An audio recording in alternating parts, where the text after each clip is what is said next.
Hello students, BA Part 1. Welcome back to Sociology classes. Today our topic is evil effect of urbanization on environment. Okay, पर्यावरण पर नगरीकरण के दुष्प्रभाव. Okay student. So without wasting much time, we should start this video on this topic, evil effects of urbanization on environment. Okay.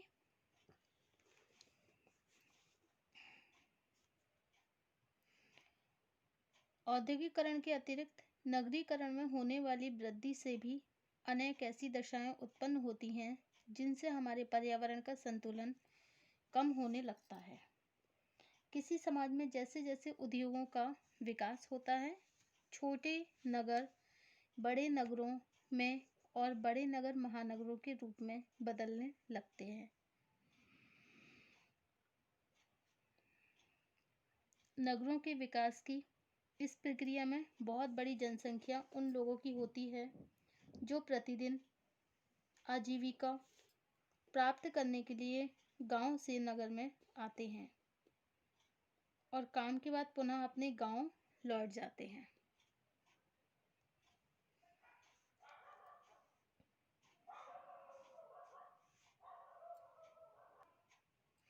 इस दशा में नगर का पर्यावरण धीरे धीरे ग्रामीण जीवन के पर्यावरण को प्रभावित करना आरंभ कर देता है। यह सच है कि नगरीकरण में होने वाली असंतुलित वृद्धि हमारे भौगोलिक पर्यावरण को भी प्रतिकूल रूप से प्रभावित करती है, लेकिन सामाजिक और सांस्कृतिक पर्यावरण पर नगरीकरण के जो प्रभाव होते हैं वह अधिक स्पष्ट रूप से देखे जा सकते हैं। इनमें से कुछ मुख्य प्रभाव निम्नलिखित हैं। ओके, नंबर 1 है हमारा गंदी और घनी बस्तियों में वृद्धि। नंबर 1 पॉइंट है घनी और गंदी बस्तियों में वृद्धि। नगरों की जनसंख्या में तेजी से वृद्धि होने के कारण नगरों में उन लोगों की संख्या में बहुत तेजी से वृद्धि हुई जो शारीरिक श्रम, फुटपाथों अथवा फेरी लगाकर वस्तुओं को बेचने तथा माल ढोने वाले वाहनों के द्वारा आजीविका उपार्जित करते हैं। इस वर्ग के लोगों की आय इतनी कम होती है कि वे नगर में आवास की समुचित सुविधा प्राप्त नहीं कर सकते। इसके फलस्वरूप यह लोग नगर के बाहरी हिस्सों अथवा गंदे क्षेत्रों में टीन के टुकड़ों या पॉलीथीन की सहायता से झुग्गियां बनाकर रहने के लिए बाध्य होते हैं। एक ही स्थान पर हजारों की संख्या में झुग्गी झोंपड़ियों में पानी के पीने अथवा शौचालय की कोई व्यवस्था नहीं होती। जगह जगह गंदे पानी का भराव होने से अधिकांश व्यक्ति अपच और सांस संबंधी रोगों के शिकार हो जाते हैं। जगह जगह कूड़े के ढेर होने से पर्यावरण पर इसका प्रतिकूल प्रभाव पड़ता है। नगर के पास रेल लाइनों तथा सड़क के दोनों ओर फैली हुई गंदगी से इस समस्या का सरलता से अनुमान लगाया जा सकता है। सेकंड पॉइंट है आपका वाहनों से उत्पन्न प्रदूषण। ऐसा अनुमान है कि आज भारत में लगभग 40 नगरों की जनसंख्या 10-10 लाख से भी अधिक है। इन महानगरों में पेट्रोल, डीजल और गैस से चलने वाले वाहनों की संख्या लाखों में होती है। स्वाभाविक है, वाहनों से न केवल शोर की समस्या पैदा होती है बल्कि वातावरण में कार्बन युक्त धुएं का प्रभाव बढ़ने से प्रदूषण भी अधिक बढ़ जाता है। वर्तमान में बिजली का संकट बहुत बढ़ जाने से बाजारों में एक साथ इतनी जनरेटर चलती रहती हैं कि उनके सामने से होकर गुजरना भी एक कठिन काम है। नगरीकरण की मुख्य समस्या यह है कि एक और जनसंख्या और बढ़ते हुए वाहनों के कारण सड़कों को चौड़ा करने की जरूरत है। वहीं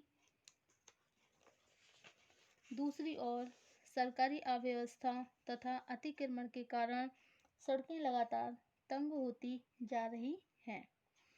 इसके फलस्वरूप अधिकांश नगरों में वाहनों का जाम लगने से लोगों को घंटों तक कार्बन युक्त धुएं में सांस लेनी पड़ती है। नगरों में बढ़ती हुई बीमारियां इस दशा का मुख्य परिणाम है। नंबर 3 है सीवर लाइनों तथा गंदे पानी की समस्या। नगरों में शौचालयों की गंदगी की निकासी के लिए सीवर लाइनों के निर्माण के लिए बड़ी बड़ी धनराशियां व्यय की जाती हैं। इसके बाद भी अधिकांश नगरों में या तो सीवर लाइनों की निकासी बंद रहती है अथवा इन लाइनों की सफाई न होने के कारण उनका गंदा पानी सड़कों पर फैलता रहता है। नगर पालिका अथवा महापालिका द्वारा पीने के पानी के लिए जिन बड़ी बड़ी टंकियों का निर्माण किया जाता है, उनकी वर्षों तक सफाई न होने से सामान्य जनता को प्रदूषित पानी पीने के लिए विवश होना पड़ता है। नगर के अनेक हिस्सों में जल भराव के कारण ऐसे वायरस बढ़ते जा रहे हैं जो स्वास्थ्य के लिए बहुत हानिकारक हैं। नेक्स्ट पॉइंट है आपका सड़कों पर बढ़ती हुई गंदगी।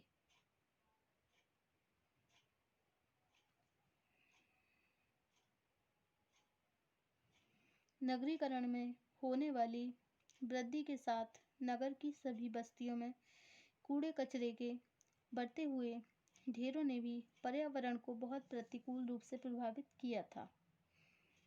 कुछ स्थानों पर कूड़े कचरे के ढेर इतने बड़े होते हैं कि उनकी बदबू से आसपास के मकानों में रहना एक समस्या बन जाती है। आवासीय क्षेत्रों के बीच बड़े बड़े नर्सिंग होम और प्राइवेट अस्पतालों का निर्माण होने से विषैले कीटाणुओं से युक्त गंदगी को भी कूड़े कचरे के इन्हीं ढेरों में डालते रहने से नगरीय स्वास्थ्य के सामने एक गंभीर खतरा पैदा हो रहा है। नेक्स्ट है मानवीय मूल्यों का पतन। प्राकृतिक पर्यावरण के अतिरिक्त नगरीकरण के प्रभाव से आज नगरों में मानवीय मूल्यों का तेजी से पतन होता जा रहा है। नगर के वातावरण में व्यक्ति किसी भी तरह का अपराध करने के बाद अपने आप को कहीं भी छिपा लेने का अवसर प्राप्त कर लेता है। इसके फलस्वरूप नगरों में भ्रष्टाचार के अतिरिक्त चोरी, डकैती, हत्या, अपहरण तथा जालसाजी जैसे अपराधों में बहुत तेजी से वृद्धि होने लगी है। इन दशाओं के परिणाम स्वरूप नगरों में विभिन्न प्रकार की असुरक्षाएं भी बढ़ रही हैं। ओके,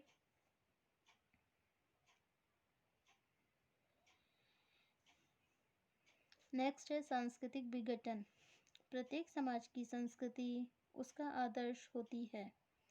जब किसी समाज की परंपरागत संस्कृति में परिवर्तन होने लगता है तो अधिकांश व्यक्ति बदलती हुई दशाओं से अनुकूलन नहीं कर पाते। उनके लिए यह समझना कठिन हो जाता है कि क्या उचित है और क्या अनुचित। आज साधारणतया यह समझा जाता है कि प्रत्येक व्यक्ति को अपनी ज़िंदगी अपने ढंग से जीने की स्वतंत्रता है। इस मनोवृत्ति के फलस्वरूप प्रदर्शनवाद, भड़कीली वेशभूषा, स्त्री पुरुष के स्वतंत्र संबंध, महंगी वस्तुओं पर अपव्यय, स्वार्थ प्रधान संबंधों तथा उत्तेजक मनोरंजन को नगरीय संस्कृति का हिस्सा समझा जाने लगा है। इसके फलस्वरूप एक ऐसे सांस्कृतिक पर्यावरण का निर्माण हुआ है जिसमें पृथक्करण, विवाह विच्छेद तथा लिव इन रिलेशनशिप जैसी घटनाओं में भी वृद्धि होने लगी है।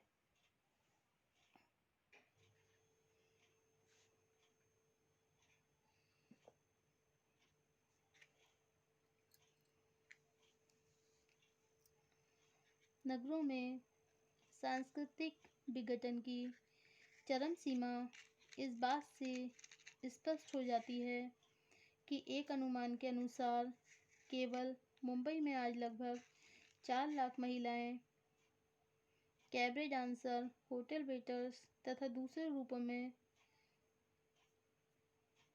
जीविका उपार्जित करती हैं। ओके,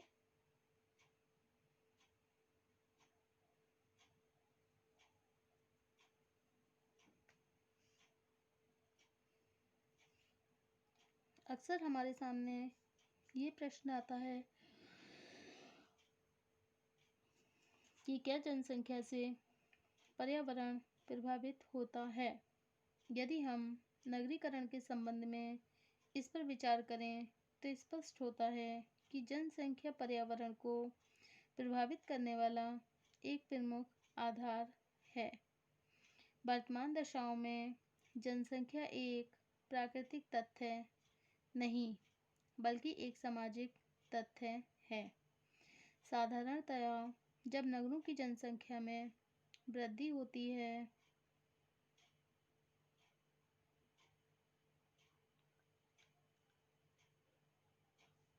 तब उसके अनुपात में नगरीय सुविधाओं में वृद्धि नहीं हो पाती। आवास के लिए नए नए क्षेत्रों में कॉलोनियाँ बनती जाती हैं, लेकिन उनमें बिजली, पानी, मार्गों की स्वच्छता की सुविधाएं उपलब्ध नहीं हो पाती। जनसंख्या वृद्धि के फलस्वरूप ही अतिक्रमण की घटनाओं में भी वृद्धि होती है तथा जमीनों की कीमतें बढ़ जाने से भूमाफिया बड़े से बड़ा अपराध करना आरंभ कर देते हैं। सरकारी अस्पतालों की भीड़ के कारण अधिकांश व्यक्ति स्वास्थ्य सुविधाएं पाने से वंचित रह जाते हैं। साधनहीन लोगों द्वारा जिन घनी बस्तियों का निर्माण किया जाता है उससे भी पर्यावरण के प्रदूषण में वृद्धि होने लगती है। सामाजिक पर्यावरण का पतन भी एक बड़ी सीमा तक जनसंख्या वृद्धि से ही संबंधित है। इस प्रकार स्पष्ट होता है कि वर्तमान युग में नगरों की असंतुलित वृद्धि का भौगोलिक, सामाजिक तथा सांस्कृतिक तीनों तरह के पर्यावरण पर प्रतिकूल प्रभाव पड़ा है। उपयुक्त संपूर्ण विवेचना से स्पष्ट है कि व्यक्ति का जीवन अपने पर्यावरण से सबसे अधिक प्रभावित होता है। जब कभी भी व्यक्ति के प्राकृतिक, सामाजिक या सांस्कृतिक पर्यावरण में परिवर्तन होता है तो उसके व्यवहार के तरीकों और मनोवृत्तियों में भी परिवर्तन होने लगता है।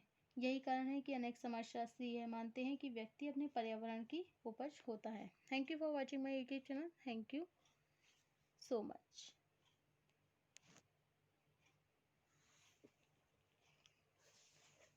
नेक्स्ट हमारा जो टॉपिक होगा वो है सेकंड पेपर में भारत में समाज संरचना एवं परिवर्तन, जो हमारा सेकंड पेपर है, तो इसी का ही न्यू चैप्टर स्टार्ट होगा। Thank you.